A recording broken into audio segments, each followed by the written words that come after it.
Salut à toutes et salut à tous, bienvenue dans cette nouvelle vidéo sur la chaîne C'est mon avis, je suis ravi de vous accueillir dans cette nouvelle vidéo de unboxing, de déballage de produits, puisque aujourd'hui on se retrouve avec le Oppo RX17 Neo. Évidemment c'est un smartphone, alors la marque Oppo c'est une marque chinoise, un petit peu comme Huawei ou Xiaomi, mais sauf que Oppo c'est quand même un petit peu plus petit que ces deux groupes-là.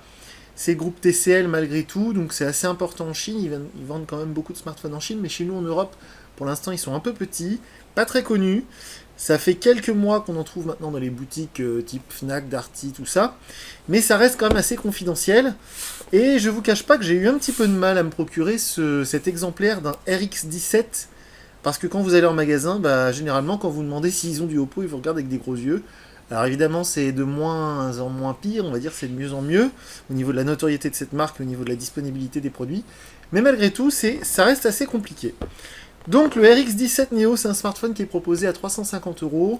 C'est quand même des smartphones d'un certain prix, parce qu'à 350 euros chez les Chinois, généralement, on a des très très bonnes caractéristiques. Et ce Oppo RX17, donc que j'ai pris en couleur rouge, ils appellent ça Mocha, Red Mocha, donc rouge Mocha. 4 Go de mémoire vive, 128 Go de stockage, évidemment 4G, 4G+, tout ça. Et ce qui m'intéresse beaucoup dans ce smartphone, c'est le lecteur d'empreintes sous l'écran. Jusqu'à présent, c'était réservé à des modèles très haut de gamme, par exemple le Huawei Mate 20 Pro, ou les Vivo par exemple, ou alors justement le Oppo, le très, très haut de gamme Oppo, je crois qu'il y a aussi cette fonctionnalité. Mais c'est vrai que sur cette tranche de prix, c'est rare de trouver ce capteur d'empreinte caché sous l'écran. On va voir ce que ça donne. On va ouvrir tout de suite la jolie boîte. Alors la boîte, c'est vrai qu'elle est très jolie, elle est assez haut de gamme. J'aime beaucoup ce reflet un peu holographique sur la marque Oppo. Elle est très sobre. Alors c'est vrai que je commence à me lasser un petit peu des emballages trop sobres. Mais celui-ci, je le trouve très classe. Pour le coup, ça fait vraiment chic. Et pour un smartphone à 350 euros, je trouve que ça fait vraiment... on en a pour son argent au niveau du packaging en tout cas. On va ouvrir ça tout de suite. Hop. Voyons voir le contenu de cette jolie boîte.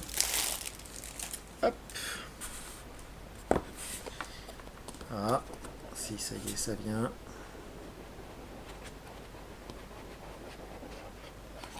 Waouh. Alors en ce moment, il y a une offre de remboursement, en tout cas une offre, pas de remboursement, mais si vous achetez ce produit en ce moment, dans le groupe Fnac Darty, vous avez le droit à 30 euros de bons d'achat pour une place de concert. Alors j'ai eu du mal à comprendre pourquoi, mais effectivement, Oppo communique sur le fait que ce serait un téléphone idéal pour filmer des scènes de concert. Oui, pourquoi pas. Je verrai lors de mon test, parce que comme d'habitude, si vous êtes habitué à la chaîne C'est mon avis, à notre site internet www.cmonavis.eu, vous avez l'habitude, les produits que je déballe en vidéo, je les teste ensuite, je les utilise comme smartphone principal. Donc je vais essayer de tester en conditions bruyantes, un concert je sais pas, mais en tout cas je vais voir ce que donne cette caméra vidéo. La boîte en tout cas est très jolie, on va enlever ce petit cache. Ah, le smartphone est caché en dessous. Alors qu'est-ce qu'on a dans cette petite boîte? La petite pin pour le tiroir SIM. Évidemment c'est un smartphone double SIM comme tous les smartphones chinois. On a justement comme dans tous les smartphones chinois une petite coque en silicone dans laquelle ils ont caché le guide de démarrage rapide. Et les notices, pour le coup, elles sont beaucoup plus chic que, par exemple, chez le concurrent Xiaomi, parce que des fois, je me surprends à déballer des produits Xiaomi, comme le Mi 8 Lite, par exemple, que vous avez dû voir récemment sur la chaîne. Et c'est vrai que souvent, les notices qui sont fournies, elles sont vraiment imprimées dans le papier le moins cher. Là, c'est un très joli papier. Hop, alors la petite coque transparente qui va bien. Moi, je m'en fiche parce que je ne mets pas de coque sur mes téléphones, mais ça fera plaisir, j'imagine, à beaucoup d'entre vous. On va la mettre de côté. Hop, on va essayer de sortir le smartphone. Alors, il n'y a pas une petite languette en plastique pour le sortir, c'est... Voilà. Oh, il est beau. On va le regarder juste après. On va continuer de vider le contenu de cette boîte. Alors, la petite cartonnette qui cache le reste de la boîte. Pour l'instant, la boîte, elle est très très joliment finie. C'est des matériaux très jolis. Ça donne vraiment la sensation d'un haut de gamme. C'est très agréable ce packaging. Un gros chargeur. Alors je sais pas c'est quel type de processeur. Je vous avoue que je me renseigne très peu sur les smartphones que je teste. Parce que justement, je veux pas me spoiler, je veux pas me, comment dire, m'influencer moi-même en lisant les caractéristiques techniques. On voit par contre là qu'on peut mettre une micro SD plus 2 SIM, ça c'est vraiment intéressant, ça va plaire à certains d'entre vous. Et donc oui, je disais, je sais pas quel processeur il y a là-dedans, est-ce que c'est du Mediatek, est-ce que c'est du Snapdragon, je n'en ai aucune idée. Et donc, est-ce qu'il y a la charge rapide, je n'en ai aucune idée non plus. Par contre, il y a un très joli chargeur avec marqué Oppo, c'est rare, qu'il y ait la marque sur le chargeur. Et je voulais voir moi la sortie, la puissance. Alors, on est à 2 ampères. Donc, je sais pas si c'est vraiment ce qu'on peut appeler de la charge rapide. Je verrai dans mon test. Je vous dirai ça. Ensuite, on a la petite oreillette, le kit oreillette, qui ressemble comme 2 gouttes d'eau à des oreillettes Apple. C'est sur du port jack. Donc, visiblement, ce téléphone dispose d'un port jack. Ok. Et c'est de l'USB type micro USB. C'est pas de l'USB type C. Ça, c'est un peu ballot. On verra ça après. Donc, les petites oreillettes. Le câble USB vers micro USB pour le coup. Petite déception. C'est un smartphone qui est sorti il y a déjà quelques mois. Hein. C'est-à-dire que sur notre marché, il est assez récent. On peut le trouver depuis la fin d'année 2018, donc depuis quelques semaines. Mais sur le marché asiatique, il est là, je crois, depuis 1 an à peu près. Donc c'est pas un smartphone si récent que ça. Même si chez nous, ça peut paraître comme une nouveauté. Comment on déballe cette chose? On peut pas l'ouvrir. Bon, on va le faire glisser. Non, comment on fait? Ah si, ça se décolle là. Ok. Oh, j'aime beaucoup cette nouvelle mode là des dos avec des couleurs anodisées comme ça, je trouve ça très joli. Dernièrement, on a testé le Mi 8 Lite sur la chaîne. Je vous encourage à aller voir la vidéo. Le dos du téléphone, le dos du Xiaomi Mi 8 Lite est splendide, c'est un dos miroir. Là, ça s'en approche un petit peu. Il y avait bleu-rouge et je me suis dit qu'en ce moment, tous les téléphones à l'arrière sont bleus. Les Honor, les Huawei, les Xiaomi. Donc je me suis dit rouge, ça changera un peu. Il y a aussi un vert. Mais malheureusement, le vert, il n'est pas disponible sur notre marché. En tout cas, j'ai pas réussi à me le procurer. Je pense qu'il est disponible que en import. C'est un petit peu dommage. On va enlever cette petite étiquette.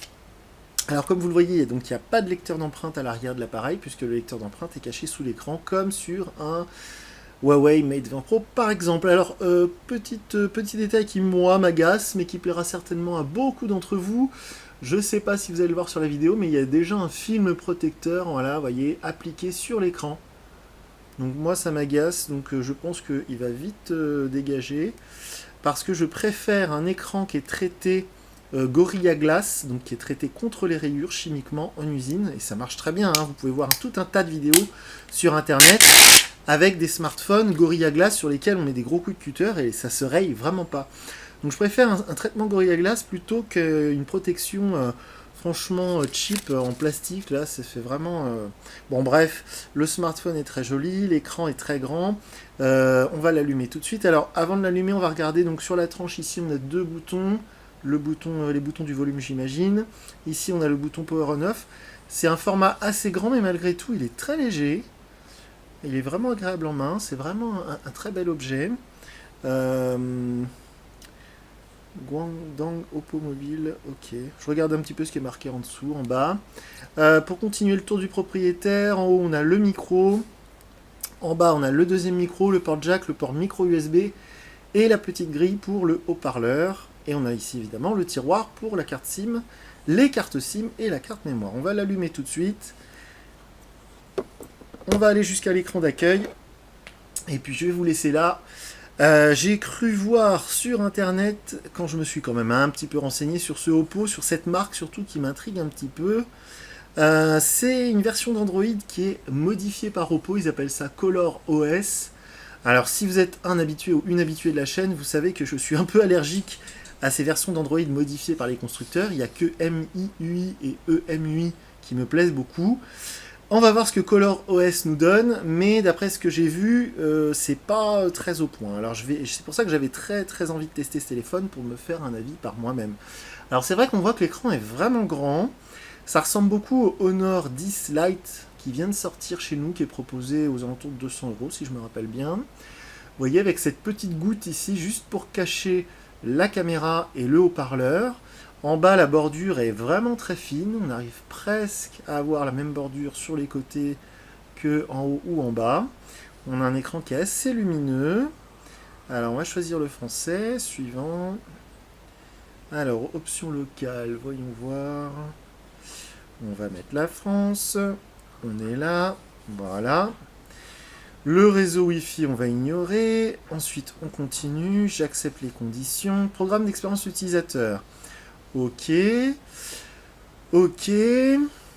Google, on accepte tout ça. Empreinte, reconnaissance faciale et passcode. Le passcode d'écran de verrouillage est requis, on fera ça plus tard. Blablabla, bla, bla, bla, on s'en fiche. Assistant Wi-Fi, on s'en fiche. Mise à jour automatique, d'accord. Importer les données comme nouveau téléphone Oppo. Color OS 5. C'est plutôt joli jusqu'à présent. Hop, démarrer. Et nous voilà sur la page d'accueil de ce très joli Oppo RX17 Neo. On est donc sur la couleur rouge mocha. Et donc, bah écoutez, on va se laisser là parce que tout a été déballé. Je ne crois rien avoir oublié dans la boîte. Et le téléphone est allumé, donc il ne me reste plus qu'à mettre ma carte SIM, à paramétrer toutes mes applis. Je vais m'en servir quelques jours, voire peut-être quelques semaines. Et je reviendrai vers vous très rapidement pour vous dire ce que j'en ai pensé. Voilà, je vous dis à très bientôt pour une nouvelle vidéo. Salut!